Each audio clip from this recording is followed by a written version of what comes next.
Você sabe o que é sobrecarga mental? Já se sentiu tão cansado que se viu incapaz de realizar simples tarefas? Sobrecarga mental está ligada a um nível de exaustão que seu cérebro pode alcançar após realizar pequenas atividades em um espaço curto de tempo, ultrapassando seus limites.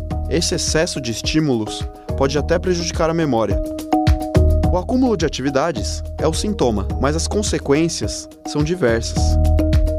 Excesso de trabalho, de tarefas repetitivas e atividades como a leitura, que possui uma função importante no desenvolvimento do cérebro humano, mas que em demasia pode ser danosa. Porém, se executada na medida certa, a leitura fortalece a memória e ajuda a prevenir problemas cognitivos. O nosso cérebro precisa dos estímulos, mas também tem seus limites. E para saber mais sobre eles, acompanhe o Bendita Hora. Tente ser ele, Dr. Júlio Pereira, neurocirurgião e nosso sócio aqui do programa, Obrigado, doutor Júlio. Obrigado, muito obrigado. É muito bom escutar o senhor falar. O doutor Júlio é um dos maiores neurocirurgiões que nós temos no Brasil, né? É membro aqui do corpo clínico do Hospital Sírio-Libanês, Beneficência Portuguesa. Eu gosto de lembrar, você tem mais de 300 mil seguidores no Instagram, 750 mil no YouTube. Quase 1 milhão no YouTube, pelo amor de Deus, olha que beleza. É considerado, o canal dele é considerado o maior canal de neurocirurgia do mundo. Do mundo, olha aí que coisa interessante. Por isso que eu falo que só vem gente inteligente aqui, sabe? Obrigado, doutor. Obrigado, doutor. Doutor, esse negócio de o cérebro tem sobrecarga mesmo de cérebro? A gente tá falando, viu ali e tal. Como é que funciona essa coisa? Se eu ter ideia, o cérebro é um dos órgãos mais complexos, organismo que a gente conhece, né? Sei. A gente tem bilhões de neurônios e o mais curioso, cada neurônio se comunica milhares de vezes com outros neurônios. Então, as possibilidades de conexão do cérebro, elas são muito grandes. Muito. Agora, essa coisa de... Quando a gente fala de sobrecarga, me ocorreu aqui, diz que a gente gasta muita energia, o cérebro gasta muita energia nossa, né? Porque a gente precisa comer carboidrato, precisa comer essas coisas. É verdade que isso, ele consome muita energia? Perfeito. Pra você ter ideia, uma pessoa de uns 70 quilos mais ou menos, 1,5 kg é o tamanho do cérebro. 1,5 kg? Sério? Isso aqui é um cérebro? cérebro Esse aqui, pessoa? É o modelo do tamanho normal. Normal de uma pessoa. É 1,5 kg. 1,5 kg. Mas pra você ter ideia, né? Essa quantidade pequena para uma pessoa de 70 quilos, 25% do sangue, da energia, vai para o cérebro. 25%? 25%. Ou seja, né? um quarto do sangue é para o cérebro? Para o cérebro. E ele usa energia. Então, assim, é um órgão realmente que consome muita glicose, oxigênio, né? E é o que diferencia o ser humano dos outros animais, né? Então, ele é muito complexo, consome muita energia, mas como falou no início aqui, né? Ele tem o seu limite. Então, isso é a questão do limite. O cérebro também tem um limite, ele tem uma capacidade limitada? Tem. Algumas coisas. Primeira coisa que ele tem que entender é que o processo da gente pensar, de aprender atividades novas, de utilizar a memória, consome muita energia e demanda um tempo para se reestruturar. Então, o grande problema que a gente tem hoje na sociedade moderna, a gente chama o descanso. Isso, a pessoa não descansa. Não descansa. Mas quando você fala de descanso, é o descanso dormir ou não? Tanto dormir como fazer outras atividades. Tá bom. Então, se a gente pensa, poxa, a gente tem 24 horas, né? Teoricamente, a gente tem que ter mais ou menos 8 horas de sono, é muita coisa. Poucos animais, só os mamíferos têm uma quantidade de sono assim tão grande, né? E um dos papéis mais importantes do sono é justamente restabelecer ou deixar de forma mais organizada essas conexões, que a gente refaz as conexões durante o dia quando a gente vai aprendendo. A gente chama isso de neuroplasticidade, que é a capacidade do cérebro se reorganizar. Não descansar, eu não estou falando só dormir, não descansar, então, isso é um perigo para o cérebro. É um perigo, porque o que acontece? Eu até gosto de dar o exemplo do músculo, né? Sei, a gente faz uma atividade física, a gente sabe que a gente tem que descansar. O cérebro, ele não dá esse sentido da gente sentir dor, como sente no músculo, né? Verdade, na articulação, é verdade, né? Mas ele dá estafa. Então, como mostrou no início do programa, eu até brinco com o paciente, eu falo assim, se você for levando seu cérebro ao limite, não descansar, não fazer atividades lúdicas, atividade lúdica não é só pelo lazer, não. O cérebro precisa dela. Precisa dela. O lazer é necessário. É necessário, porque o que acontece? Você tem uma série de conexões, plasticidade do cérebro sendo feita, e você precisa de outras atividades para justamente ajudar na consolidação. Por isso que, até brinco com o paciente, às vezes tem muito paciente estafado porque está num concurso, ou é empresário, está numa empresa nova, eu até brinco com eles, eu falo o seguinte, não tem aquele negócio, durmam, trabalhem enquanto os outros durmam, eu falo, não, durma também, não tem problema não, porque senão sua capacidade, sem dúvida, vai ficar prejudicada. É interessante que isso, geralmente os professores, eles falam isso, né?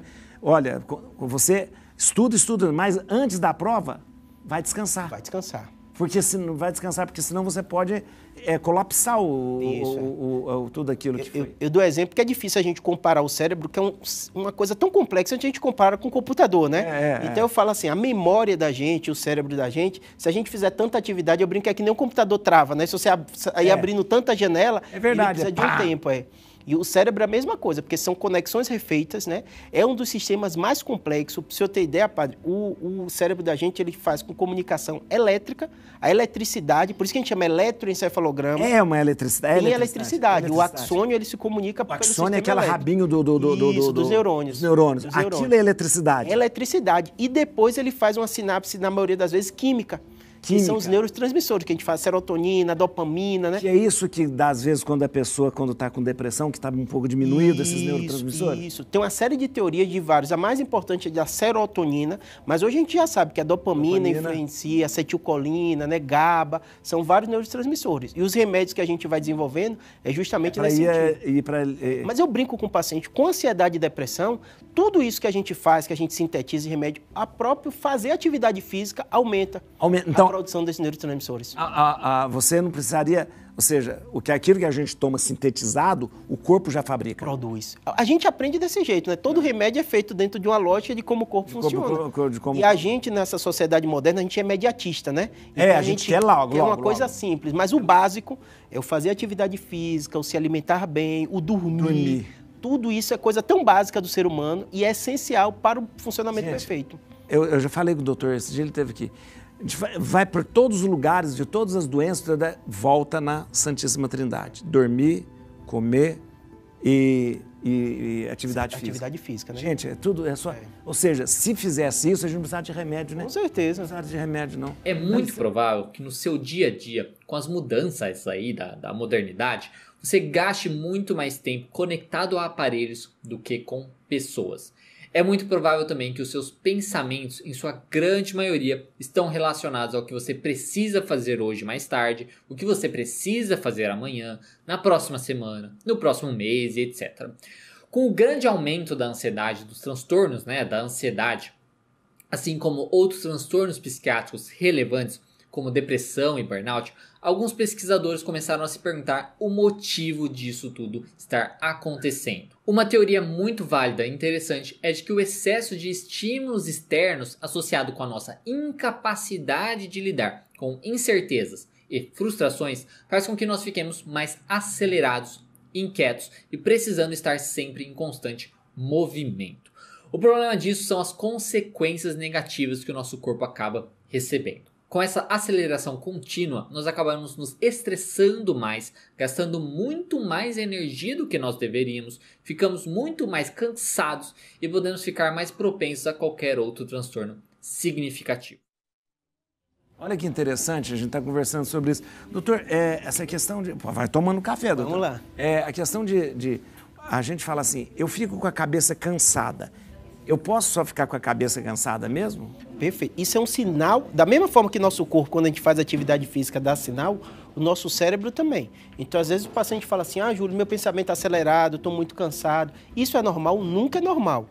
O que a gente vai ter que fazer é fazer uma coisa que a gente chama higiene do cérebro também, né? Olha, interessante. Então, o paciente, a primeira coisa que eu falo é higiene do sono. Porque normalmente a gente nem sabe se a ansiedade é causa ou consequência. Será que a pessoa está com essa queixa porque ela não dorme bem? Ou a ansiedade é a causa da insônia ou a consequência? Então é sempre difícil de saber. Isso é a questão da higiene. A primeira vez que eu estudei foi o professor que falou. Vou dar uma testemunha. Eu comecei a fazer isso porque eu tinha o costume de ler quando deitava, gosto de ler muito livro, e ficava piorando cada vez mais o meu sono. Comecei a fazer o tal da higiene do sono. Perfeito. Botei uma luz fraquinha do lado, luz fraquinha. A partir daquele momento eu já não escuto mais nada, eu já não leio mais nada, não ligo o celular. Perfeito. Botei o celular naquele negócio de ele desliga a luz, né? Acabou. E olha, o meu sono mudou completamente. É impressionante. Impressionante. Porque às vezes a gente quer uma coisa muito complexa, é como o senhor falou, às vezes o básico que é o mais relevante. O básico do sono é o quê? Nosso corpo precisa desacelerar. Então a temperatura corporal precisa reduzir para a gente dormir. Os nossos pensamentos também eles vão desacelerando. A luz precisa estar mais baixa, né? E a gente tem que pensar tudo todos os dias para esse momento, que é o momento do sono. Doutor, a questão do descanso eu acho muito interessante, porque a gente às vezes precisa do ócio também, né? Precisa. Do ócio, né? Humberto Eco é um escritor, ele é semiólogo, ele escreveu um livro chamado O Ócio, o Ócio Criativo. Foi ele que escreveu? Não foi o Eco, não. Ócio criativo. Na verdade, o ócio ele é necessário para que a gente possa até se refazer. Não fazer nada, né? A gente ficar sem fazer nada, né? Perfeito. Eu falo o seguinte, quando a gente olha a evolução das espécies, o que é que a gente percebe? O ser humano, a grande característica dele, como é que a gente, um serzinho tão fraco, venceu leão, venceu tantos bichos tão fortes? Por causa do cérebro.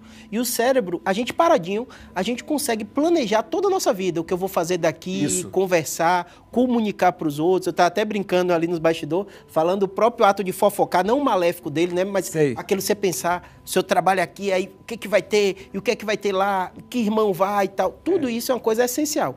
Por outro lado, se a gente não colocar limite e fazer atividades lúdicas também, nosso cérebro vai ao limite. Então, a prática de atividade física, por mais que a gente pense que a atividade física é corpo, é cérebro também.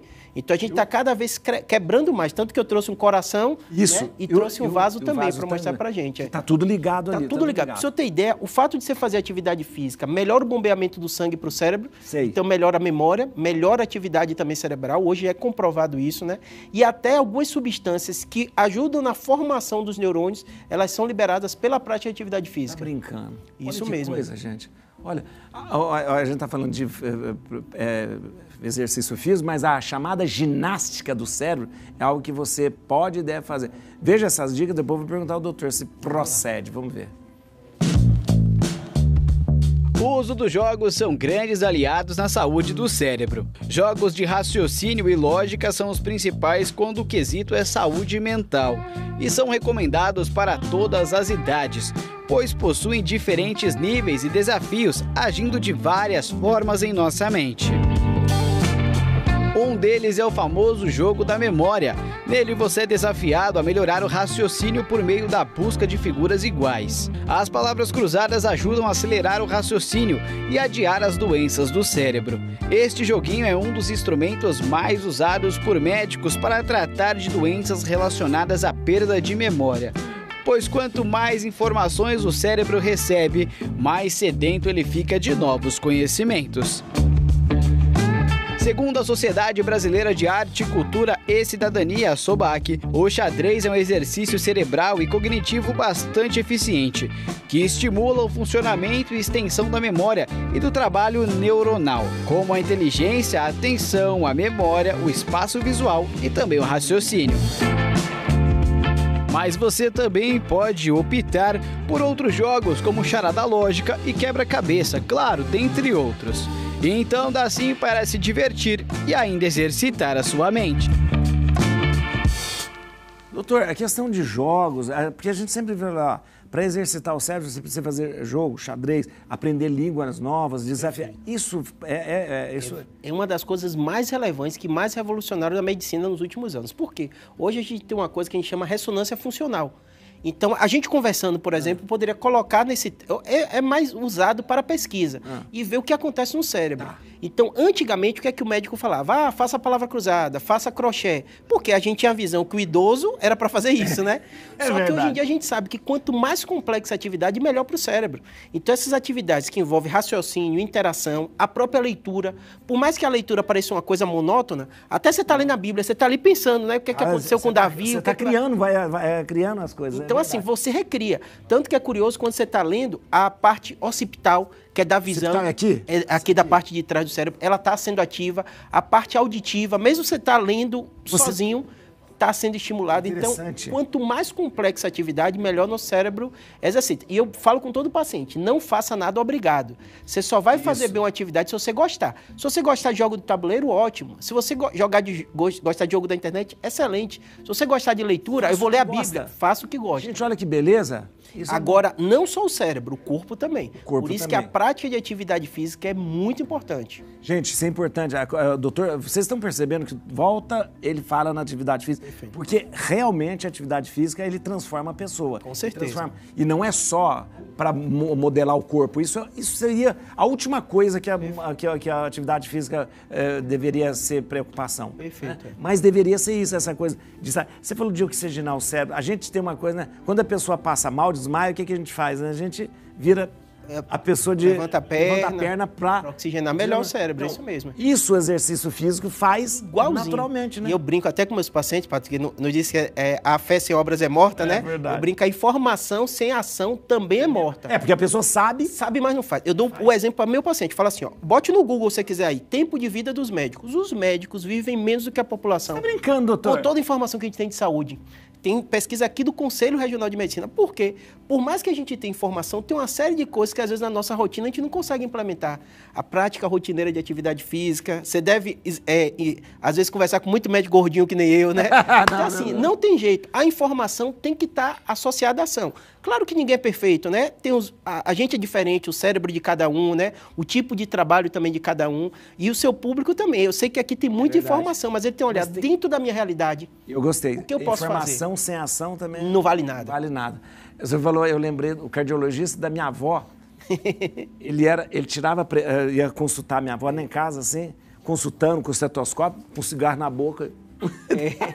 É muito engraçado isso, né? É difícil. Ele com cigarro e tirava pressão, fumando. O senhor falou trouxe uma informação interessante. O lazer, o lazer não pode ser obrigatório, né? A pessoa não pode falar assim, eu tenho que assistir um filme. Não.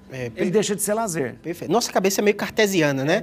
Então o paciente pergunta assim, Júlio, o que eu faço de atividade física? Eu falei, você que tem que me dizer, né? É verdade. Existem algumas atividades físicas que são muito boas. Eu sei que seu público, grande parte é da terceira idade, então tem uma coisa natural com todo mundo. A gente envelhece, nossas articulações doem. Então as atividades de baixo impacto, que é hidroginástica, pilates, natação, é excelente. E a musculação também tem ganhado cada vez mais espaço. Aí tem paciente que fala assim, Júlio, eu odeio musculação, eu gosto de fazer caminhada com minhas amigas. Vai para caminhada com suas amigas. A pessoa vai descobrindo. Vai descobrindo. O que ela não pode deixar de fazer a sua atividade física, uma alimentação boa. Perfeito. Doutor, a questão do cérebro, a gente está falando dessa questão de sobrecarregar o cérebro e tal. Eu não sei se isso é mais emocional, tá? Mas a pessoa, problemas, aquela, de repente... Isso chega também a sobrecarregar neurologicamente? Chega. Para você ter ideia, nos últimos anos houve uma revolução muito grande na medicina. A gente chama até de epigenética, que é o quê? A gente sabe que tem a base do nosso DNA, tudo isso, mas a gente sabe que algumas expressões gênicas, elas podem ser aumentadas por estresses externos. Então, traumas de infância, tem trabalhos, para você ter ideia, com animais mostrando isso, que algumas expressões gênicas, elas são aumentadas por algum trauma que o indivíduo sofreu. Então, é como se a gente tivesse grande parte do nosso DNA inativo. E aquelas partes do DNA podem ser ativas a depender de alguns estresses. Então, eu falo com todo paciente, quando a gente vê, e às vezes é difícil da pessoa falar assim, fulano tem uma vida tão estressada, morreu cedo. Tem a ver a parte emocional com esse tipo de morte, que eu até brinquei isso do médico, né? O médico morrer. A gente sabe que atividades estressantes, elas influenciam sim, influenciam no coração, influenciam no cérebro, né? E em especial as doenças psiquiátricas, que o senhor até está falando antes no bastidor, né? É difícil dizer o que é neuro, o que é psiquiatria, né? Mas de um modo geral, esses estresses traumáticos, eles vão influenciar. Tanto que a maioria dos pacientes tem gatilhos. A depressão não surge do nada, né? Às vezes o paciente teve um trauma, tem pessoas por uma tendência genética que vão para um quadro depressivo, outras sofrem e depois seguem a vida delas, né? Então, por isso que é importante você notar os sintomas e procurar ajuda. Essa coisa eu estou falando, professor, porque geralmente a pessoa, no senso comum, se fala assim, essa pessoa tinha uma mágoa muito grande e se transformou num câncer. Tem algum fundo de verdade nisso? A gente sabe o seguinte, que o aspecto emocional influencia a nossa vida. Tanto que a gente, quando olha hormônios como cortisol, quando você está muito estressado, como você está angustiado, aumenta o cortisol, piora a nossa qualidade do sono. Tem até aquela coisa que fala, eu durmo tranquilo, né? Tem pessoas que não, que tem tanto problema. Então a gente sabe que influencia. É difícil a gente referir como o ditado popular fala, guardou uma mágoa e virou câncer. Não tem tanto isso, né? Sei. Mas sabe que o estresse, ele influencia vários aspectos. Influencia. Mas a questão, isso que o senhor está falando é interessante, porque a questão emocional é muito, a gente tem que cuidar muito, porque a gente, no mundo que a gente vive, a gente deixa muito de cuidar dessa coisa do emocional, né? Perfeito. Eu gosto de botar estatística que o paciente assusta, né? 10% da população brasileira, segundo o OMS, são dados antes da pandemia, agora deve estar maior. 10% transtorno de ansiedade. Transtorno depressivo, 5%. Então é muita gente. Se você conhece 10 pessoas na sua casa, uma provavelmente tem transtorno de ansiedade, né? E em 20, uma vai ter transtorno depressivo. E as pessoas negligenciam. Eu falo para o paciente, ninguém vai morrer por causa de uma ansiedade, mas aquilo tira a qualidade de vida dele, da família, né? É muito, de quem está ao redor. importante. É verdade. Com certeza. Doutor, é muito. Olha, eu não, falar com o senhor parece que o tempo passa. É porque quando a gente faz uma atividade boa, gostosa, o tempo passa muito rápido. Com certeza. O filósofo Henri Bergson falava isso, né? Fazer uma coisa ruim, trem dura que não...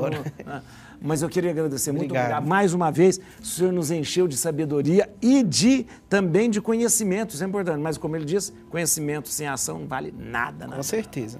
Ó, você pode, falei do Instagram, falei do YouTube, então vamos lá, ó. No Instagram, @neurocirurgiabr. Vamos lá? @neurocirurgiabr, vai lá, começa a seguir. E se inscreva no maior canal de neurocirurgia do mundo. Neurocirurgia BR, do Dr. Júlio. Neurocirurgia BR no YouTube. Neurocirurgia BR. Doutor, mais uma vez, muito obrigado pela sua disposição, disponibilidade, solicitude. Obrigado mesmo. Obrigado.